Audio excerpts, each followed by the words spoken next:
Tapi ternyata penjahat blow on jauh lebih aman daripada penjahat pinter. Ya, penjahat blow on paling maling anak ayam, itu juga ketangkep. Tapi penjahat pinter Pak, bukan hanya juta, miliar, ratusan miliar, bangkrut negara kita ini. Kalau bodoh-bodoh mah penjahatnya nggak kuat, dia mikir jauh-jauh begitu.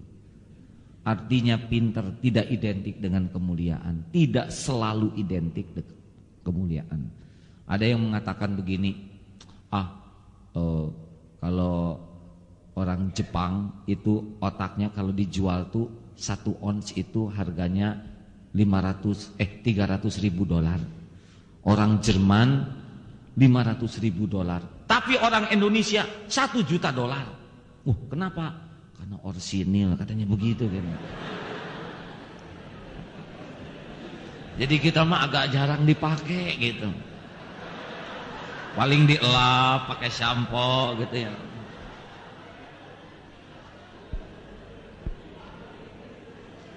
Waktu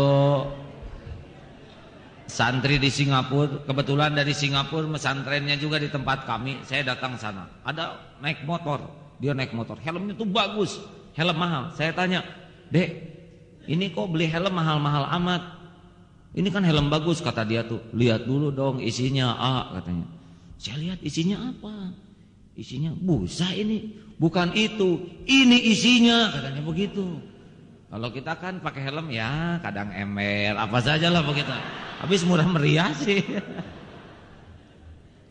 Ibu, bapak,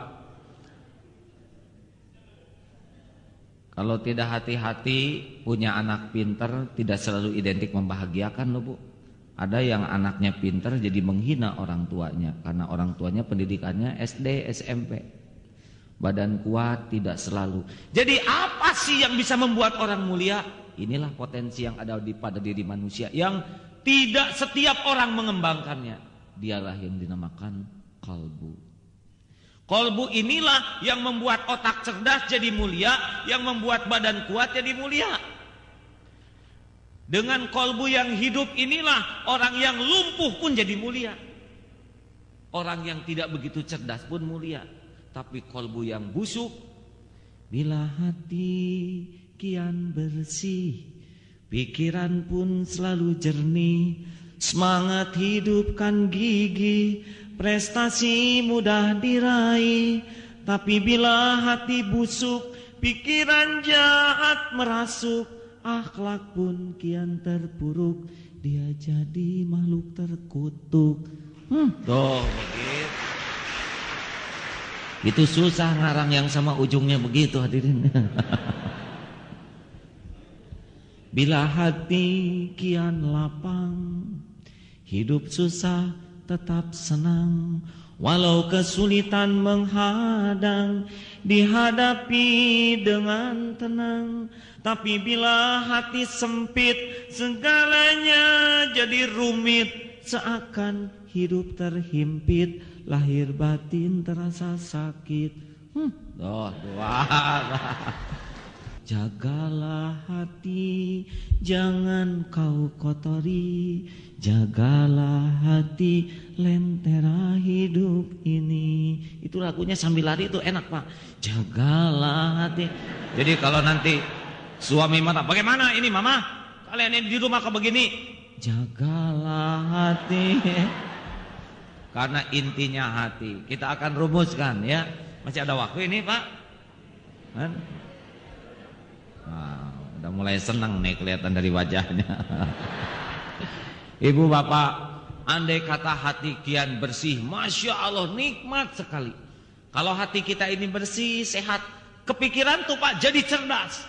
Kenapa? Karena nggak ada waktu buat mikir licik, buat mikir dongkol, buat mikir ngejatuhin orang. Kita kan di kantor kalau nggak hati-hati tuh habis waktu tuh ngeladenin kebusukan hati. Sekali kita dengki, itu otak buat lihat dia dipromosikan, musim mutasi,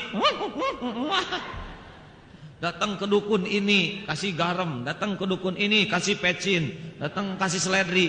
Memangnya atasan kita soto apa?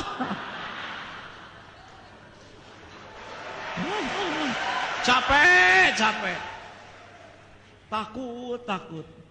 Karena kalau saya lihat dari depan begini ini kelihatannya bakal meninggal semua nih kan. Betul tidak? Bahkan ada beberapa yang tidak begitu lama lagi ya. Tenang. Misalkan yang berdiri itu di pojok ya. Bangsa 10 tahun lagi lah cukup. Tapi yang di sini 5 tahun lagi kelihatannya.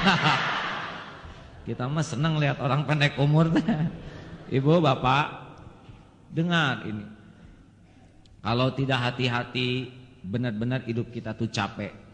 Sekali kita tidak suka kepada seseorang, itu makan waktu kita, makan produktivitas kita, makan kebahagiaan kita. Kita bakal capek mikirin dia. Dia udah tidur, kita masih melek. Mau ke kantor, ketemu di lift, nggak mau sama-sama, kepaksa naik tangga, capek. Mau ke kamar mandi, ketemu dia, ada dia, kepaksa ditahan. Dia dipromosikan, kita yang pening. Dia naik pangkat, kita yang sakit. Dia pergi haji, kita digotong ke rumah sakit. Jadi orang Indonesia tuh Pak, ngantor memang 8 jam, tapi 2 jam buat dongkol, 1 jam buat dengki, 1 jam buat iri, 1 jam buat egois. Jadi kapan kerjanya? Makanya nggak keurus kayak gini tuh ya. Ini, halo, betul tidak? Coba ibu sekali cemburu ke suami, pening bu. Makanan enak juga nggak enak. Makanya kalau hati kita bersih, aduh pikiran tuh jernih, enak aja enak. Nggak ada waktu buat iri.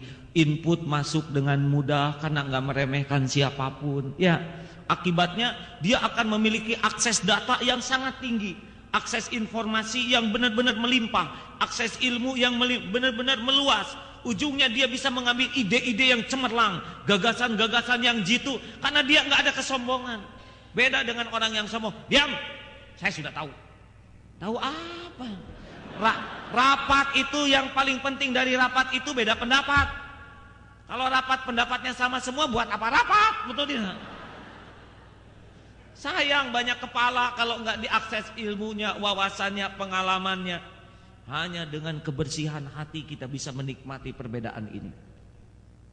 Makanya kalau seorang bapak, ibu, pimpinan level manapun punya kebeningan hati, subhanallah, itu kalau rapat tuh indah, tidak tegang. Ya, kesini jernih, otak lebih pintar, ide lebih brilian, gagasan lebih cemerlang. Orang yang bersih hati itu punya kemampuan berpikir lebih cepat daripada orang lain. Tapi kalau yang busuk hati, di sana saja. Pusing. Lihat ini dongkol, lihat itu sebel, mikirannya kejelekan orang, ngejatuhin orang lain. Itu aja tiap hari. Apalagi kalau di komplek, ya saya juga pernah tinggal di komplek. Zaman dulu tuh pada noong yang rumah tetangga, apa si itu ganti mobil, pasti nyicil, ya enggak? Itu ganti, wah itu tadi mertua Gonima, sampai copot gandeng tuh dipakai noongan tetangga. Kalau nggak hati-hati kan gitu, aduh capek, nggak produktif sekali hidup kita ini. Nauzubillah. Ke wajah akan cenderung cerah. Kalau hati bersih terpancar, enak. Keep smiling. Assalamualaikum, apa kabar? Bahagia membahagiakan orang lain. Saya suka ngebayangin Pak, kalau para tentara itu ya. Tapi bayangkan badan gagah, bersenjata lengkap, berwajah senyum. Nabi Muhammad kan begitu Pak. Tidak pernah Nabi Muhammad berjumpa dengan orang lain kecuali dalam keadaan senyum cerah. Senyum. Senyum itu hanya menggunakan 17 otot. Sedangkan cemberut 32 otot. Makanya ibu-ibu yang sering cemberut terjadi kelelahan otot. Ini mah kita aja. Istri saya itu anaknya ulama Pak. Bayangkan dia makhluk halus. Maksudnya halus. Itu pertama nikah masalah. Karena saya kan dididiknya begitu, didikan tentara. Ayo mah cepat. 1, 2, 3. Berlinang air mata, nangis. Kenapa sih gini-gini aja nangis? Atuh jangan kasar. Ih, mana siapa yang kasar? Alhamdulillah sekarang sudah menyesuaikan ya.